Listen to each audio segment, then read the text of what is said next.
Hello les gars, vous regardez NGD Sport. Alors si vous êtes fan de football, de basketball ou bien de motivation, n'hésitez surtout pas à vous abonner, à liker et à activer la cloche de notification pour ne pas manquer les prochaines vidéos. Let's go. Donc voilà les gars, sur cette vidéo on va revenir sur la liste d'Aliou Cissé donc pour le mondial Qatar 2022. Donc Aliou Cissé qui vient de publier sa liste de 26 joueurs qui seront qui vont représenter le Sénégal pour ce mondial. Voilà, donc je dirais une liste sans surprise, hein, donc il n'y a pas de surprise. Voilà, donc on s'attendait à cela, on peut dire, parce que voilà, Aliou Cissé est toujours dans la continuité, toujours dans sa logique. Donc il n'y a pas de surprise. Donc voilà, on va revenir sur les choix de Aliou Cissé. On va aussi parler des absents, voilà, des absents de cette liste-là, parce que aussi il y a quelques absents qu'on va noter. Et aussi faire une analyse de la liste de Aliou Cissé. Quel système de jeu avec la liste qu'Aliou Cissé nous a proposé. Voilà, donc en gros pour cette vidéo là, ça sera ça. Donc voilà, sans plus tarder, on va commencer par la liste d'Aliou Cissé. Pour les défenseurs, donc nous avons Kalidou Koulibaly, Abdou Diallo, Youssouf Sabaly, Fodé Ballo-Touré, Pape Abou Cissé, Ismaël Jacobs, Formose Mendy. Pour les milieux, nous avons Gana Gueye, Cheikhou Kouyaté, Nampalys Mendy, Krépin Diatta, Pape Gueye, Pape Matar Sarr, Moustapha Nam, Loum Ndiaye et Pathé Ciss. Et pour les attaquants, nous avons Sadio Mané, Ismaël Sarr, Boulaye Dia, Bamba Dieng, Famara Diédhiou, Nicolas Jackson, Iliman Ndiaye. Donc et pour les gardiens, donc voilà, pour les gardiens aussi Edouard Mendy, Alfred Gomis et Seny Dieng. Donc il n'y a pas de changement majeur sur cette liste là. Donc Aliou Cissé est sur la continuité. On a toujours l'ossature de l'équipe d'Aliou Cissé depuis qu'il est aux têtes de l'équipe nationale du Sénégal. Donc on retrouve les éléments principaux donc de l'équipe d'Aliou Cissé. Il y a quelques changements, donc on va faire du cas par cas, parce que je voudrais revenir sur la sélection d'Aliou Cissé par rapport à la défense, parce que pour la défense, donc moi je pense que pour l'axe central, le Sénégal n'a pas de problème dans l'axe. Donc dans l'axe on a les tauliers, donc Kalidou Koulibaly, Abdou Diallo. Donc si on est préservé par les blessures, il n'y a pas de souci. Donc en second, donc pour les remplaçants, ce sera Pape Abou Cissé, Formose Mendy. Voilà, donc pour l'axe central, c'est ça. Donc sur les côtés, donc pour l'axe, on va juste noter l'absence de Moussa Niakhaté, mais Moussa Niakhaté, je pense qu'il était blessé, donc normalement lors du dernier regroupement il était venu, il avait été convoqué, mais finalement il était rentré chez à son club parce qu'il était blessé et il ne pouvait pas continuer l'aventure avec nous. Et je pense que j'ai pas eu de nouvelles de Moussa Niakhaté depuis lors, mais je pense que sa non-sélection doit être par rapport à une blessure. À part ça, donc pour l'axe, donc moi voilà, il y a rien à dire. Donc ce sont les meilleurs Sénégalais compte tenu voilà, donc des centraux. Il y a rien à dire. Donc mais le problème du Sénégal, ça va être les côtés. Donc les côtés pour les latéraux, on n'a que 3 latérales de métier. Donc les latérales de métier, il y a Youssouf Sabaly, Fodé Ballo-Touré et Ismaël Jacobs. Donc ceux-ci sont les 3 qui sont des latéraux de métier. Donc Youssouf Sabaly sur le côté droit, Ismaël Jacobs et Fodé Ballo-Touré sur le côté gauche. On va noter ici, comme ça fait un débat, hein, donc depuis longtemps, le cas de Saliou Ciss, logiquement qui n'est pas sélectionné. Pour moi c'est logique, parce que Saliou Ciss depuis son retour de la CAN, donc il n'a pas eu de club, il n'a pas de compétition. Donc c'est une logique. Donc Aliou Cissé, donc voilà, est quelqu'un qui a toujours dit que lui, pour qu'il convoque un joueur dans l'équipe nationale, faudrait que ce joueur-là voilà, soit dans un club et que ce joueur-là soit compétitif. Donc Saliou Ciss ne remplit pas ces critères-là. Beaucoup de Sénégalais donc auraient aimé voir Saliou Ciss sur cette liste-là. Il l'aurait mérité, bien sûr. Mais bon, étant donné que Saliou Ciss n'a pas de compétition, je pense que c'est logique que Saliou Ciss ne soit pas présent sur cette liste-là. Alors, on peut aussi, voilà, Bouna Sarr, donc lui, il était forfait depuis longtemps. On va pas revenir sur le cas de Bouna Sarr. L'absence aussi à noter est de celui de Noah Fadiga. Donc Noah Fadiga qui avait été convoqué lors du précédent rassemblement pour les matchs contre la Bolivie et l'Iran, je pense. Donc pour ces matchs-là, il était convoqué, mais suite à une blessure, il n'a pas pu être présent. Mais aujourd'hui, on note que Noah Fadiga n'a pas été convoqué. Beaucoup pensaient comme moi, je pensais que sachant qu'on n'a pas Salou Ciss et pour les latéraux, on n'a pas beaucoup d'options. Noah Fadiga aurait été une option logique, mais Aliou Cissé fait le choix de ne pas appeler Noah Fadiga. Écoute, pour moi, c'est un peu logique aussi, parce que un joueur qui n'a pas joué avec une équipe, il n'a jamais eu de répétition avec cette équipe-là.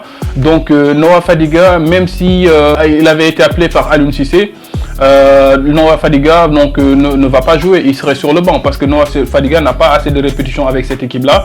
Donc Noah Fadiga n'a pas d'automatisme avec ces joueurs-là. Je trouve que c'est logique que Noah Fadiga ne soit pas présent sur cette liste-là. Donc pour le cas des latéraux, Aliou Cissé a l'habitude de faire jouer en piston s'il a des problèmes. Le match contre la Bolivie, il avait essayé Moustapha Nam, donc Moustapha Nam qui avait joué sur le côté droit. Moustapha Nam, c'est en milieu de terrain, c'est pas un latéral de métier. Donc il l'a essayé sur le côté, mais bon, je pense que ça sera un élément clé pour le mondial du Sénégal, parce que sur les côtés, le Sénégal est connu comme une équipe. C'est ce qui avait fait notre force durant la CAN. Donc on avait des éléments, des pistons vraiment forts, qui créaient à chaque fois le déséquilibre avec Sadio Mané et voilà, des fois quand Ismaïla Sarr était présent sur les côtés, on avait vraiment des côtés, les côtés, on était très fort sur les côtés et en quelque sorte c'est ce qui faisait notre force. Et aujourd'hui on est un peu démuni sur ce plan-là avec l'absence de Salou Ciss. Mais bon, aussi, Aliou Cissé, Formose Mendy qui est en axe de métier, mais qu'il a utilisé comme latéral sur les précédents matchs. Donc à voir, à voir. On verra ce que Aliou Cissé va proposer sur ce côté-là. Donc si on vient au milieu de terrain, le problème pour le milieu de terrain, ça sera ici le problème de manque de temps de jeu. Parce que pour nos milieux, que ce soit le cas de Gana Gueye a été réglé, donc Gana a du temps de jeu, mais pour ce qui est donc le cas de Nampalys Mendy qui n'a pas pratiquement de temps de jeu avec son club. Kouyaté, il a un peu du temps de jeu, donc Kouyaté, mais je pense pas que Kouyaté actuellement soit l'option numéro 1 pour Aliou Cissé.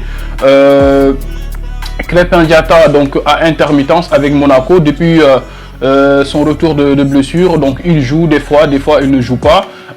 Aussi pour lui il y aura le problème de manque de rythme qui va se poser certainement. Pape Gueye avec Marseille aussi ne joue pas beaucoup. Il est revenu de blessure que récemment, il était blessé lui-même. Donc Pathé Ciss lui aussi avec son club Rayo Vallecano. Il joue des fois, mais à intermittence quoi. Des fois il joue, des fois il est sur le banc, il rentre en deuxième mi-temps. Je pense que pour le milieu de terrain, les seuls qui sont réguliers c'est Kouyaté, Gana Gueye et on peut dire un peu Pathé Ciss. Mais pour le reste, on aura un problème de rythme. Parce que pour le mondial, tous les clubs vont venir avec des joueurs qui ont beaucoup de minutes dans les jambes. Ils ont déjà le rythme avec le championnat qui a commencé. On est déjà à la moitié du saison. Donc il faudrait que le Sénégal puisse, je ne sais pas comment Aliou Cissé va faire parce qu'il n'y a pas de match. Le mondial c'est d'ici, ça se commence le 20 ou le 21 je pense, c'est d'ici 9 jours ou 10 jours, quelque chose comme ça. Donc il faudrait qu'Aliou Cissé puisse mettre ces jours-là dans le banc parce que la majeure partie d'entre eux n'ont pas de temps de jeu dans leur club et donc ça va poser un petit problème sur le milieu de terrain. Voilà, donc pour le milieu de terrain, je pense que c'est ça, l'essentiel c'est ça, il n'y a pas d'absent à noter. Donc tous les joueurs, les meilleurs à leur poste ont été appelés. Donc le seul problème à noter, c'est celui que j'ai souligné, le manque de temps de jeu pour certains joueurs. Donc c'est ça. Donc on va passer aux attaquants. Donc pour les attaquants, Sadio Mané, tout le monde avait peur, on avait tous peur, on pensait que Sadio avec sa blessure, mais jusqu'à présent le Bayern n'a pas communiqué, mais bon, d'après les informations que nous avons eues, la blessure de Sadio Mané, il s'agit du tendon, du tendon rotulien, quelque chose comme ça. Voilà, moi je pensais que voilà, ça pourrait être un peu plus grave si c'était les ischios. Donc là, pour les ischios, c'est un peu grave. Ça a besoin d'une opération, ça a besoin de rester en dehors des terrains quelques mois et tout ça. Mais pour les tendons, heureusement pour nous, donc, que c'est le tendon et ça c'est moins grave, on peut dire. Mais bon, ça va quand même l'éloigner des terrains pendant quelques matchs. Nagelsmann, pour sa conférence de presse de pré-match pour le match du Bayern contre Schalke pour demain, qui dit que voilà, Sadio est blessé, donc le Sénégal l'a pris et tout ça. Mais bon, ils vont réévaluer Sadio d'ici 10 jours. Voilà, donc à partir de là, on pourra dire si Sadio pourra jouer ou pas pour ce mondial-là. Voilà. Donc c'est juste une mise en garde de la part du Bayern, ce qui est logique. Donc il est un joueur du Bayern, même si le Sénégal, voilà, Sadio Mané est le Sadio Mané du Sénégal, mais aussi le Bayern Munich a des droits sur Sadio Mané, donc c'est logique qu'ils aient cette communication-là. En tout cas, en Afrique, donc en général, on a nos réalités. Donc il y a des gens qui disent que voilà, quoi qu'il en soit, donc on a les marabouts et tout ça, Sadio Mané va jouer, donc voilà. En tout cas, voilà, pour nous, on espère que on va trouver une solution pour Sadio parce qu'on a vraiment besoin de Sadio pour ce mondial-là, parce qu'on a envie de faire voilà, donc un bon parcours pour ce mondial et d'aller très très loin pour ce mondial-là et de bien représenter l'Afrique. Donc c'est tout ce que nous souhaitons. Voilà, donc Sadio est dans cette liste sans surprise, hein, donc même s'il était blessé, qu'il ne pourrait pas jouer, on savait que Sadio serait dans la liste. Donc ça c'est un must. Pour les absents, pour l'attaque, donc on note l'absence de l'absence de Demba Seck qui avait été appelé lors de la précédente, voilà, lors du précédent regroupement. Demba Seck que j'avais trouvé même très intéressant lors de sa rentrée, voilà, contre le match contre, je pense que c'était la Bolivie. Je me souviens pas exactement de quelle équipe on avait, mais je pense que c'était la Bolivie. Demba Seck, quand il était rentré, il était très intéressant. Donc sur son toucher de balle, sur ses orientations, quand il se fâche au jeu, il tient la balle, il sait jouer au ballon. Mais bon, choix logique, hein, donc voilà, Demba Seck, c'était la première fois que je le voyais dans l'équipe, je l'avais trouvé intéressant.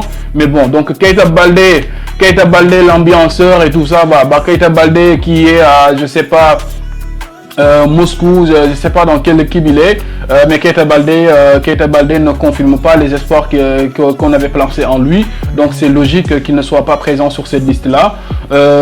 Mambaba Thiam, qui était présent lors de la Coupe d'Afrique, donc depuis on ne revoit plus Mambaba Thiam, mais aussi voilà, c'est une absence qu'on peut noter, l'absence de Mambaba Thiam. Voilà, donc voilà les gars, essentiellement je pense que voilà, donc c'est ça, Aliou Cissé qui reste sur la même logique, il ne change pas voilà, ses principes. Voilà, donc avec cette équipe là, Aliou Cissé a l'habitude de jouer voilà, en 4-3-3 pour le Sénégal. Dans certains matchs, donc il peut faire des changements tactiques, donc en revenant des fois sur un 4-2 ou des fois même, donc il peut démarrer sur un 3-4-2-1. Ça dépend des joueurs qu'il a, ça dépend du match et tout ça, mais la plupart du temps, donc on connaît Aliou Cissé par un 4-3-3. Voilà, donc à voir. Ceci est la liste du Sénégal, donc on espère que le Sénégal va faire vraiment bonne impression pour ce mondial là. C'est tout ce que nous souhaitons, donc voilà. Donc voilà les gars, c'était une petite vidéo pour la liste des voilà, sélectionnés pour le mondial pour le Sénégal. J'espère que vous appréciez ce contenu. Si c'est le cas, n'hésitez pas à vous abonner, à liker et à activer la cloche de notification pour ne pas manquer les prochaines vidéos. C'est NGT Sport, it's your boy Ras. Much love guys, I'm out.